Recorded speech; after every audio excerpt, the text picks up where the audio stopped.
mudflats then means to me sort of a space that's halfway between the city and halfway between the country. But like, this is really a poor excuse for a country scene, actually. Because I mean, it's got just a hint of what the country could provide.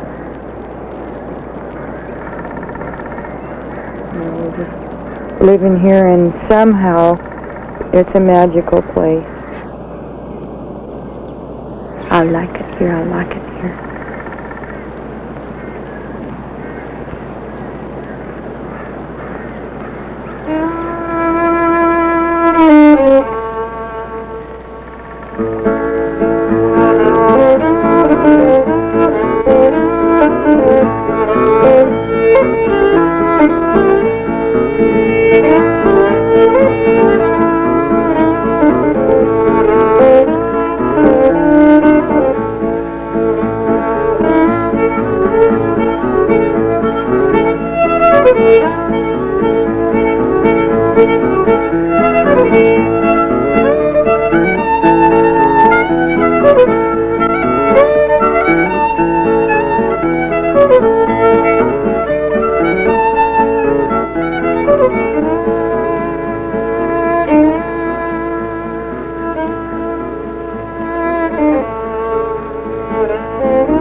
People that live down here,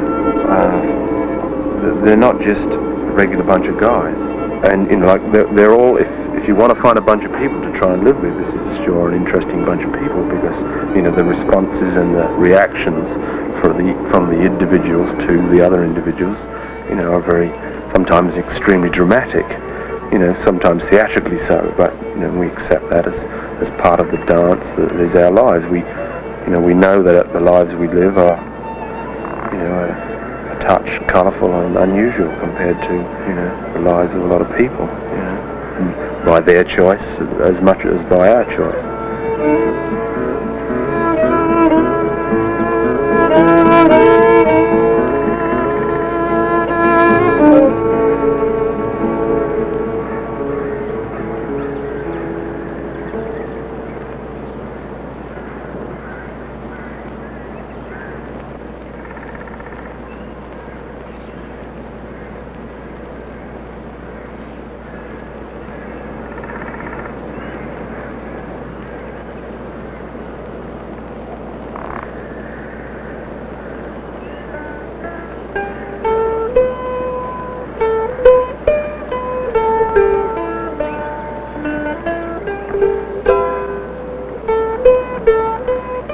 Well, I don't know what you call wildlife. Life, just life.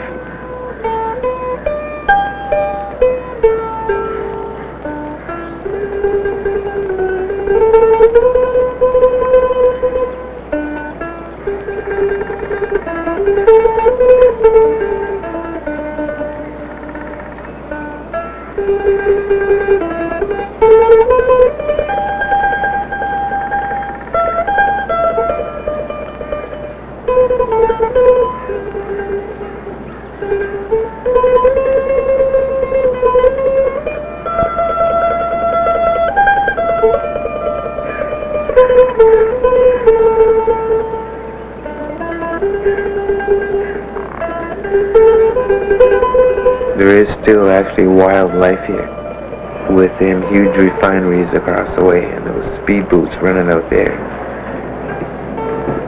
All those piles of logs floating around, and Donnerton Highway on the other side, and us living right in with the wildlife. I don't know how wild you'd call it. It's pretty well trapped. It's about doomed. We're, I guess, the tamest part of the wildlife, and we'll be about the first part to be wiped out.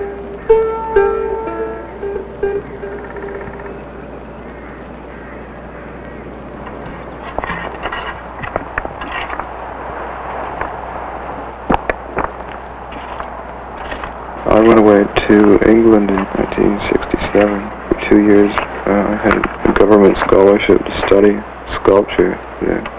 So when I came back in '69, I came out here immediately. Started wandering around, and I walked over this way, and suddenly I found this cabin. It was the absolute answer to all my desires.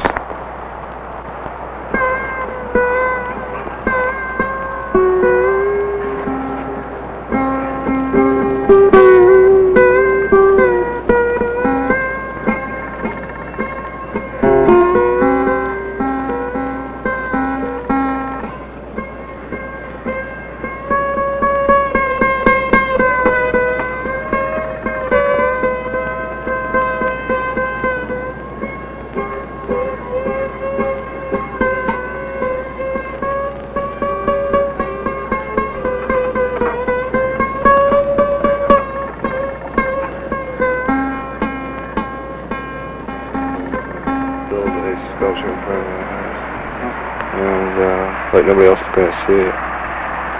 And like this, I want you to make an object for me in my yard, and you can come and see it and take pictures of it. But it's not very public. Then It's in a yeah. Well, no, this is a hypothetical situation. Oh, okay. And then I'd think, how much money? And I'd think, how much will I sell my soul for? Because like it's not a public thing, and I'm making this thing for somebody that I don't really agree with too much anyway.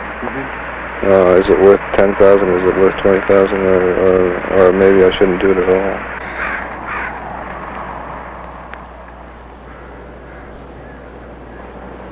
And that's what we're doing. We're still building this land.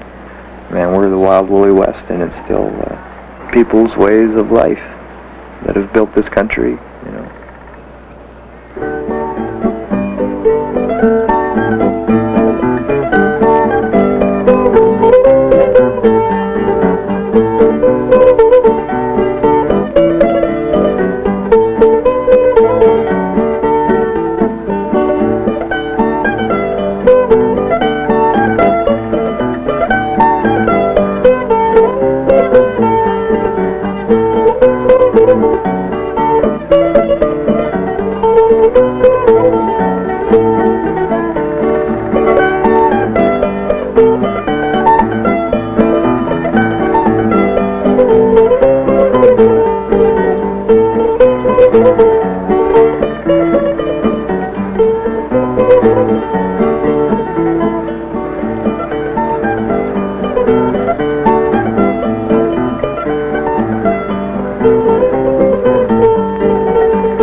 What are you drinking?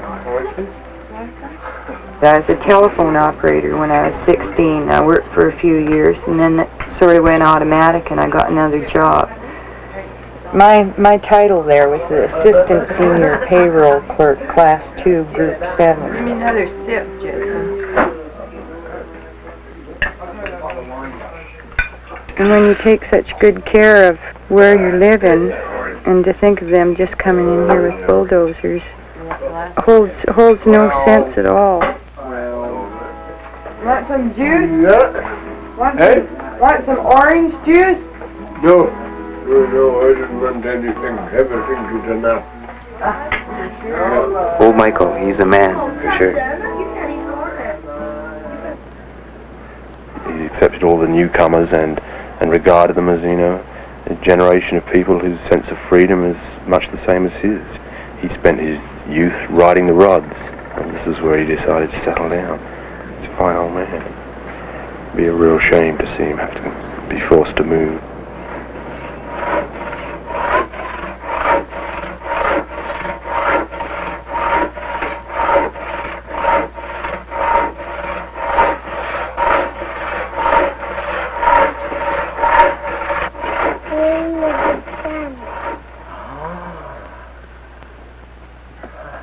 Do you want to tell us about your dream, Yashi?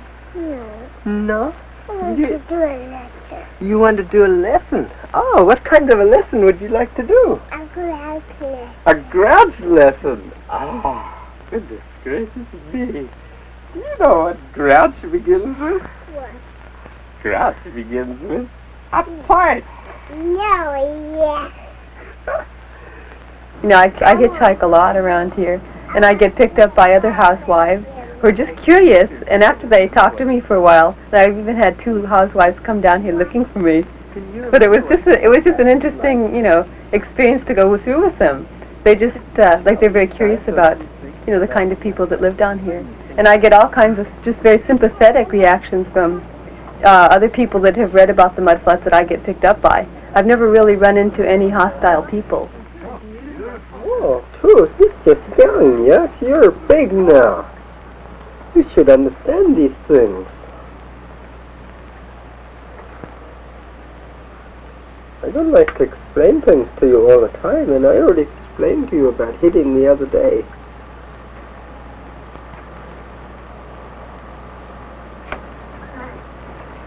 Nice to hit. It's not right to hit. It's never right to hit. It's nice to hit. Never right to hit. Nice to hit. Does it make you feel good? Yeah. Yes. It makes you feel good to hit somebody?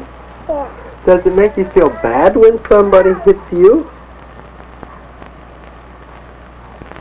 It's nice to hit.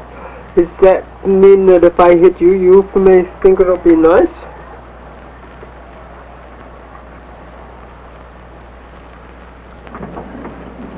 As a scientist, I suppose there are orthodox and unorthodox ways of approaching the problem of evolving consciousness.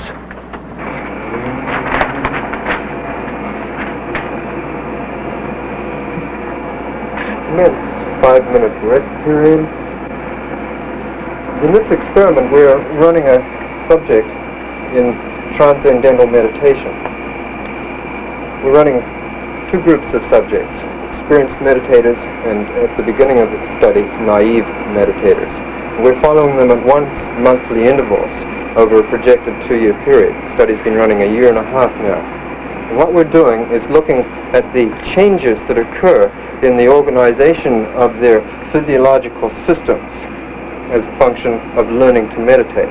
It's quite clear that subjects undergo quite marked changes in the electrophysiological organization of their brain as a function of learning to meditate.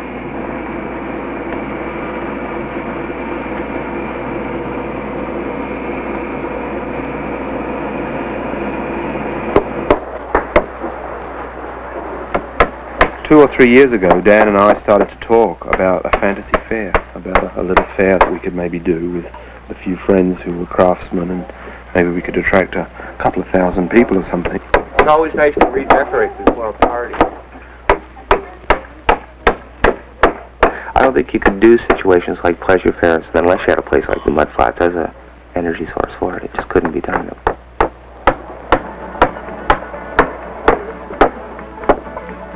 It's a complicated ritual we go through, and it produces something beyond the raw materials.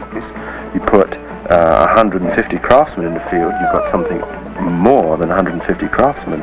You've got this, you know, magic is the only word for it.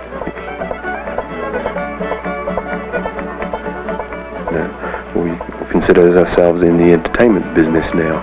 You know, the pleasure fair is to us is an ultimate entertainment. You know, well, not ultimate, but it's the best thing. It's towards a feeling. You know, we're trying to create at the fairs a feeling that a lot of people have just never had the chance to experience. You had a childhood in North America, didn't you? No, I was born today. How'd that tempo? Like a tempo? A little slow, more like this.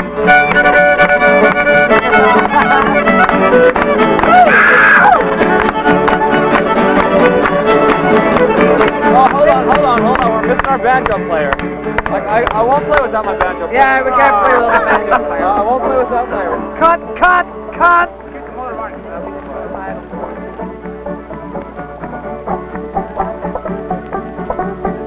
as I see the pleasure fair, it's one of the only realistic methods of getting enough energy together to support our lifestyle that we have right now. It's a commercial production. We're involved in making money.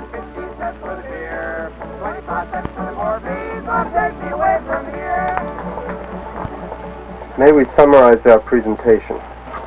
In the face of federal government support of hostels, communes, and communities in British Columbia, the District of North Vancouver is in the process of destroying a community that is self-sustaining enough not to ask for government support. It is called the Maplewood mudflats. On August the 1st, 1971, bulldozers from the District of North Vancouver are scheduled to level its homes. Mr. Mayor, we understand the bulldozers are going to come in and level the homes. Could you give us the city's point of view on this? Yes, these people who they call themselves squatters, so it's not my word, were warned on May the 28th that the way in which they're living just had no part of an urban municipality. We contribute much to the outside community, yet ask little of it. We harm no one. We live here in peace. We ask merely to be allowed to continue living here in peace. We respect our neighbors within our community. We ask you, our neighbors, to respect us as your neighbors within the district. We don't believe that squatters living on mudflats just quite fits in with, as I said, an urban municipality. Thank you very much. Thank you.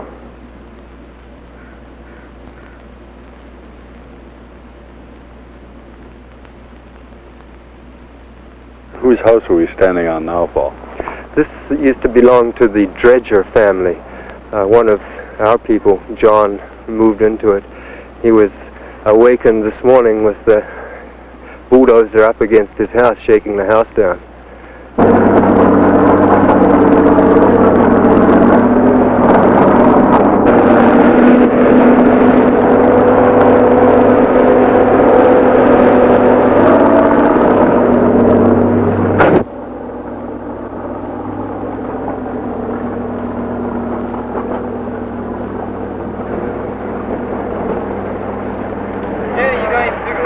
Hello. Yeah. What is your name?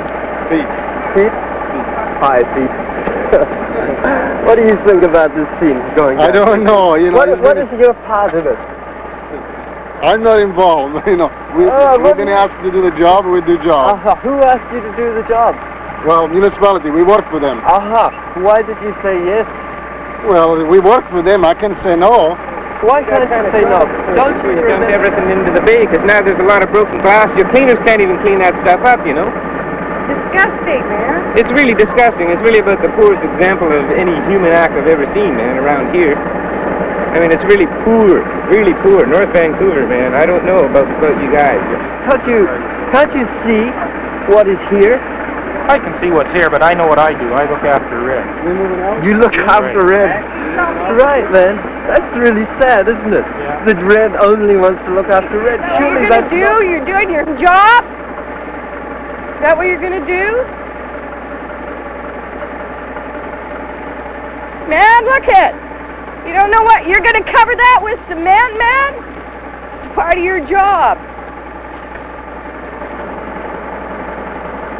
That's my home there, and that's where I belong. I belong in this area. I've lived here all my life. You're gonna do that to my house? I'm not doing it. You are so!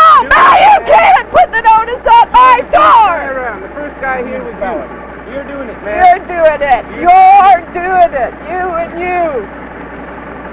And him and him. It's you guys. You're doing your damn jobs. Except then you don't know what you're doing. Man, it's not just us, it's nature that you're going to wipe out here. First time you come around, I think I got through to you. You went around sort of, well, you didn't really know what you were doing. You had a confrontation with a bulldozer operator this morning. What happened? Yes, we enacted this little ritual. The bulldozer operator, I'm sure, really didn't want to do it, but he had this job, so he got in the bulldozer and started her up it towards the house. I stood in front of the bulldozer and leaned on it a little bit, and he stopped the bulldozer and got down from it and said, "I don't want to kill anybody," which is absolutely true. I had no intention of moving, of course, but he had no intention of running me down. Here we are fighting one another. Where it's at, we've got to get together. Now, if you say no, the next bulldozer man will say no too. And pretty soon they're going to have to go out and spend $20,000 to buy a bulldozer themselves. Yeah, but And if the man who sells the bulldozer says no, then where are they going to do it? How are they going to do it? somebody's gonna do, No, you can stop progress. If you're the first person, Pete, who says no, then the next person will say, "My God, that man's a brave man." You gotta be in the other guy's shoe. You gotta remember, My name's Doug Welsh. I'm the acting manager for the district of North Vancouver. What's going to happen today? We've decided to pull out today Why? because we're afraid that somebody might get hurt.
I'm not involved. We've been asked to do the job, we do the job.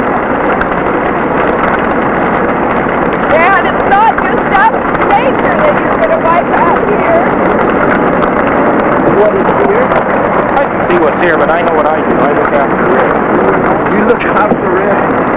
Right, man. That's really sad, isn't it? Did Rick ugly? Yeah, look at it. You know what, you're going to come in after some man now? Somebody's gonna do, you can stop progress. You're the first person, Pete, who says, "Rick, what?" If he said, "No, I won't do it,"